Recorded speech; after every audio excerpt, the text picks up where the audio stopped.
Welcome to Inside American Politics. I'm your host, Bradley Teller, and today we're diving deep into a policy journey like no other. Imagine this. Nearly a century ago, marijuana was just a footnote in the aftermath of Prohibition, whispered about in speakeasies and dismissed by mainstream society. Fast forward through decades of war protests, heartbreaking stories of dying AIDS patients, clashes with Mexican cartels, and even your neighbor's basement grow operation, and suddenly, marijuana is front and center in America's most heated policy debates. But here's the twist. Marijuana's rise in the U.S. wasn't the grand plan of counterculture rebels or drug kingpins. No, it was a massive accident, an unintended consequence born from one of the most infamous policy failures in American history. So, how did a substance once demonized and criminalized become a symbol of reform, profit, and cultural change? And what does this tangled history tell us about American politics today? Stick around. This story is complex, surprising, and it's only just beginning. Picture this.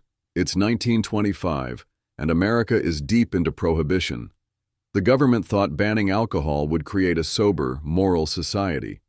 Instead, they created something entirely different.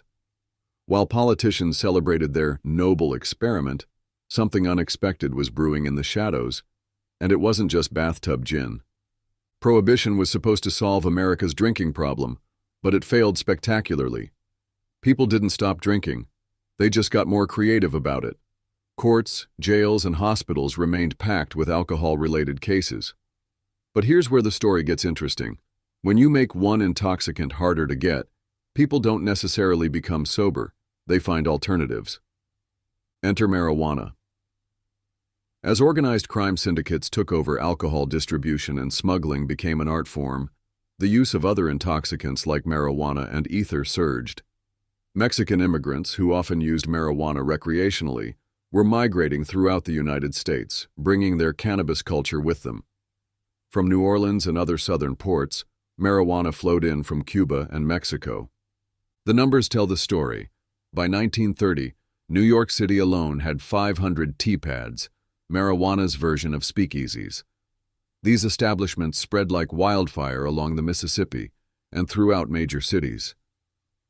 Former speakeasies simply transformed into tea-pads, and a significant subculture began cultivating marijuana domestically. When Prohibition ended in 1933 with the 21st Amendment, Franklin Roosevelt's administration faced a new challenge. They had inadvertently created America's first major marijuana market. By 1937, 46 out of 48 states had enacted laws against marijuana, treating it like a narcotic.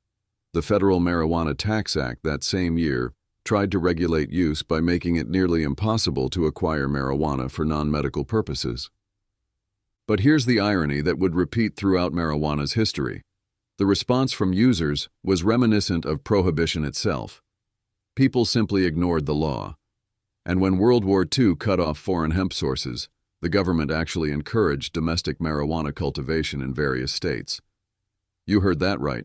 The same government trying to ban recreational marijuana was simultaneously asking farmers to grow it for the war effort. Fast forward to the 1960s, and marijuana was about to become something it had never been before, a political weapon. This transformation didn't happen in government buildings or corporate boardrooms. It happened in the streets, at rallies, and in the hands of a poet named Allen Ginsberg.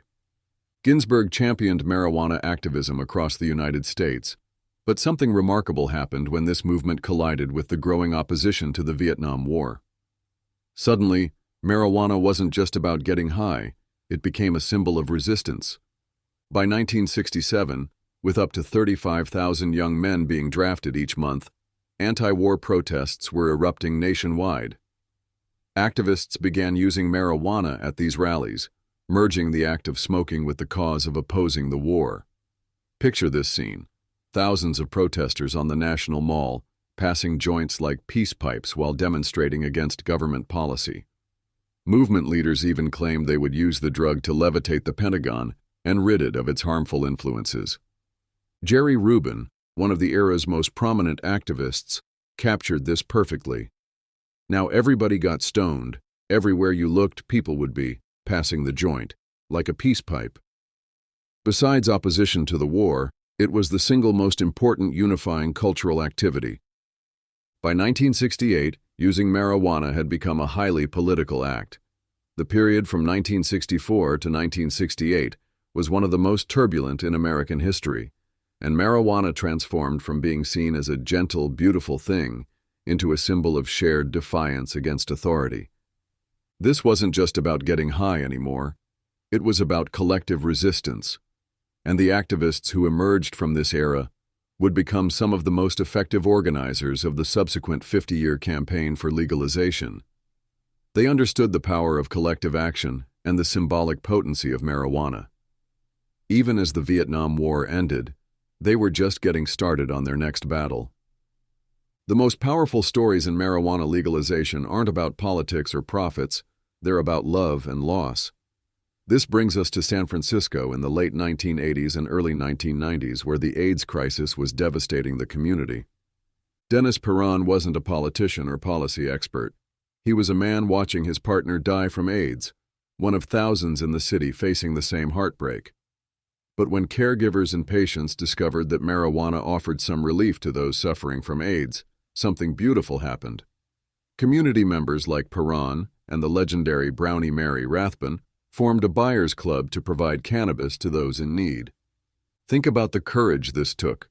Police raids and arrests were constant threats, but these people persisted because they were watching their loved ones suffer. During one of his prison stints, Perron didn't give up. He devised what would become Proposition 215, California's groundbreaking medical marijuana initiative. Here's where the story gets even more interesting. Perron's proposition probably would have failed due to a shortage of signatures. But when philanthropist George Soros and Ethan Nadelman of the Drug Policy Alliance learned about the issue, they helped fund the certification process. In November 1996, California voters passed Proposition 215 by roughly 55 to 45%. This opened the floodgates. Following California's lead, Alaska, Oregon, and Washington legalized medical marijuana in 1998. Maine, Colorado, Hawaii, and Nevada soon followed.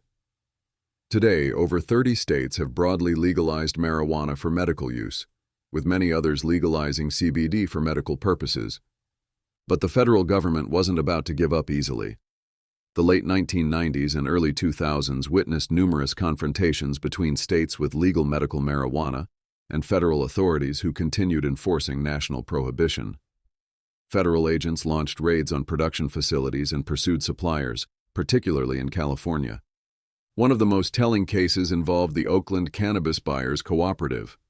The U.S. Justice Department sought a court order to stop them from supplying marijuana to critically ill patients. The club's argument was heartbreakingly simple. Without marijuana, their members would suffer unnecessary pain. The case reached the Supreme Court, which unanimously ruled that no necessity defense was available for violating federal drug laws. Now let's talk about money, violence, and unintended consequences. When we discuss marijuana legalization, we can't ignore the elephant in the room. Mexican cartels smuggle more marijuana into the United States than any other illegal drug, and they're making enormous profits doing it. Here's basic economics at work. When a product is in high demand but not easily accessible, it becomes expensive. This drives up the price of illegal drugs, leading to higher profits for the cartels that produce and distribute them. Like any major corporation, cartels operate with one primary objective: generating profits.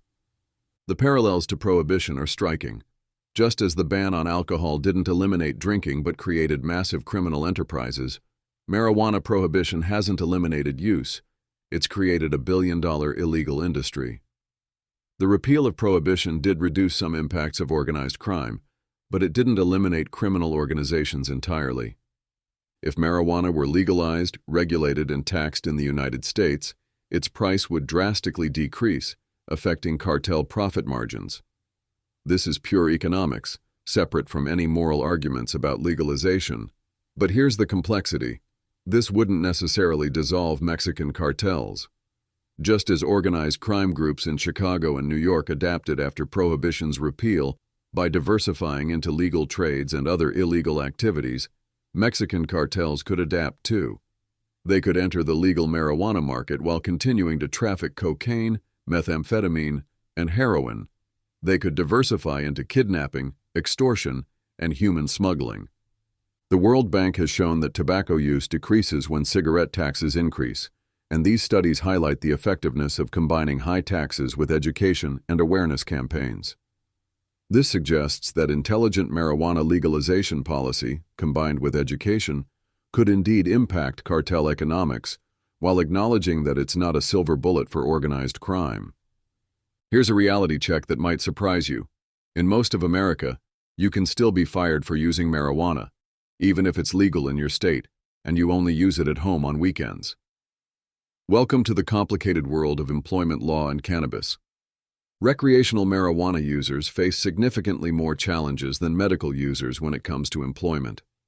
In many states, there are simply no laws protecting recreational users from job termination for using cannabis outside of work. Even states with lawful activity statutes, like Colorado, don't often apply them to cannabis use. The courts aren't particularly sympathetic to recreational users. While someone could theoretically claim they need marijuana to treat a disability, here's the catch. All states where recreational use is legal also have medical programs.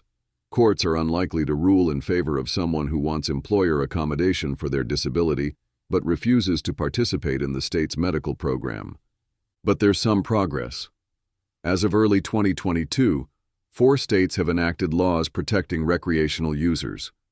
Nevada led the way with a law effective January 1, 2020, prohibiting employers from refusing to hire applicants based on positive pre-employment marijuana tests.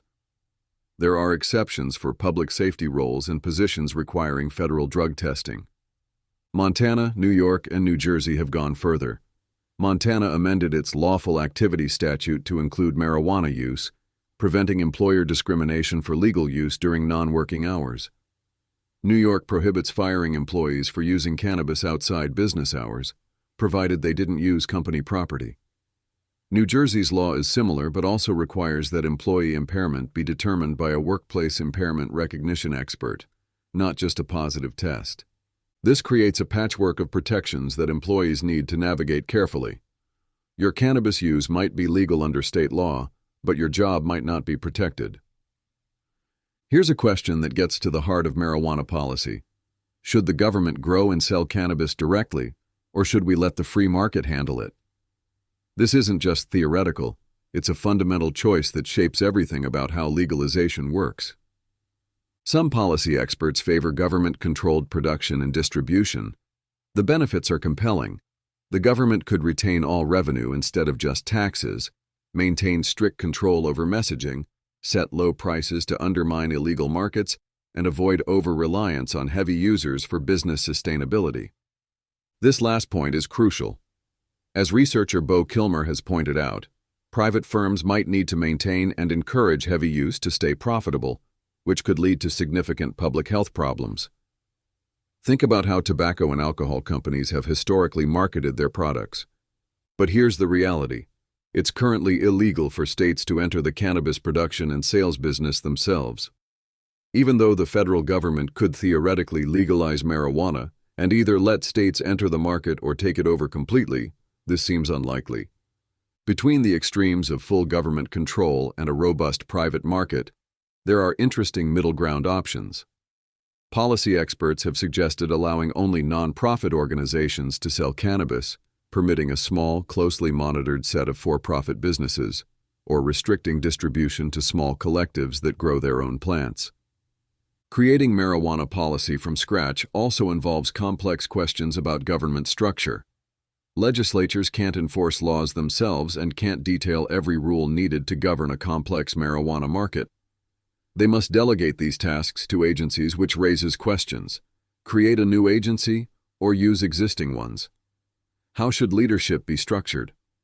Which decisions should legislatures make versus delegate? Most states have largely adopted the private market model, but these architectural questions remain crucial for how well legalization actually works.